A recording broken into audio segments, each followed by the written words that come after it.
नमस्कार दोस्तों। तो आज हम आपको सुनाने वाले हैं माह चौथ की कहानी। एक सेठ और सेठानी थे। वो कोई भी धार्मिक कार्य और व्रत पूजा नहीं करते थे, जिस कारण उनके कोई संतान नहीं थी। एक दिन पड़ोसन माह चौथ की कथा सुन रही थी, तो सेठानी उससे पूछती है कि आप क्या कर रहे हो। तब पड़ोसन उससे बताती है कि आज चौथ माता का व्रत है, इसलिए मैं कथा सुन रही हूँ। सेठानी ने पूछा कि इससे करने से क्या होगा। तब पड़ोसन बताती है कि इससे अन्न, धन और संतान की प्राप्ति होती है। जब सेठानी ने यह सुना तो वह बोलती है कि अगर मैं गर्भवती हो जाती हूँ तो मैं सवा सेर का तिलकुटा बनाऊंगी और चौथ माता का व्रत भी रखूंगी। जिसके कुछ दिनों बाद ही वह गर्भवती हो गई। तब सेठानी ने कहा कि मुझे अगर लड़का होता है तो मैं 2.5 तोला तिलकुटा चढ़ाऊंगी। फिर उसने एक पुत्र को भी जन्म दिया। तब सेठानी ने कहा, हे चौथ माता, यदि मेरे बेटे का विवाह होगा तो मैं आपको जी भरकर तिलकुटा कराऊंगी। बेटे की शादी भी तय हो गई। फिर जब वह बारात लेकर गए तब चौथ माता सोचती है कि सेठानी जब से गर्भवती हुई है तब से तिलकुटा चढ़ाने की बात कर रही है, लेकिन अभी तक उसने कोई तिलकुटा नहीं चढ़ाया और अब वह अपने बेटे की शादी भी करने चली गई है। अगर ऐसा ही रहा तो कोई भी हम पर विश्वास नहीं करेगा, इसलिए हमें कलयुग में एक चुटकुला तो दिखाना ही होगा। उधर लड़के ने 3 फेरे ले लिए थे, लेकिन चौथा फेरा लेने लगा तो चौथ माता क्रोधित हो गई और दूल्हे को उठाकर पीपल के पेड़ पर बैठा दिया।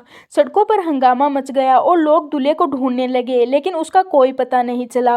बहुत दिनों बाद गणगौर आई। जब लड़कियां गणगौर पूजने के लिए दूब लाने जाती थी तो पिता दूल्हा रोज आकर एक लड़की से कहता कि तुम अभी आधी शादीशुदा हो। सुनकर लड़की बहुत ज्यादा दुखी हो गई थी और इसी कारण वह कमजोर भी हो गई थी। तब लड़की की माँ ने कहा, तुम्हें अच्छा खाना खिलाती हूँ, फिर भी तुम उदास क्यों रहती हो। तब लड़की ने कहा, माँ, जब भी मैं दूब लाने जाती हूँ तो दूल्हे के कपड़े पहने, मेहंदी लगाए, पगड़ी पहने एक लड़का मुझसे रोज कहता है कि तुम आधी शादीशुदा हो। लड़की की माँ वहाँ जाकर जब देखती है तो वहाँ उसका दामाद पीपल पर था। उसने कहा कि तुम मेरी बेटी से आधी शादी करके यहाँ क्यों बैठे हो। तब दूल्हे ने कहा कि मैं चौथ माता के पाराबंद हूँ। मेरी माँ तिलकुटा करने के लिए कहा था, लेकिन उसने तिलकुटा नहीं किया, जिस कारण चौथ माता क्रोधित हो गई और मुझे उठाकर यहाँ बिठा दिया। लड़की की माँ दूल्हे की माँ के पास गई और उसे सारी बात बताई। सेठानी ने कहा, चौथ माता, मेरा बेटा आएगा तो मैं 2.5 मन तिलकुटा बनाऊंगी। लड़की की माँ ने 2.5 मन तिलकुटा कहा। यह सुनकर चौथ माता प्रसन्न हो गई और दूल्हे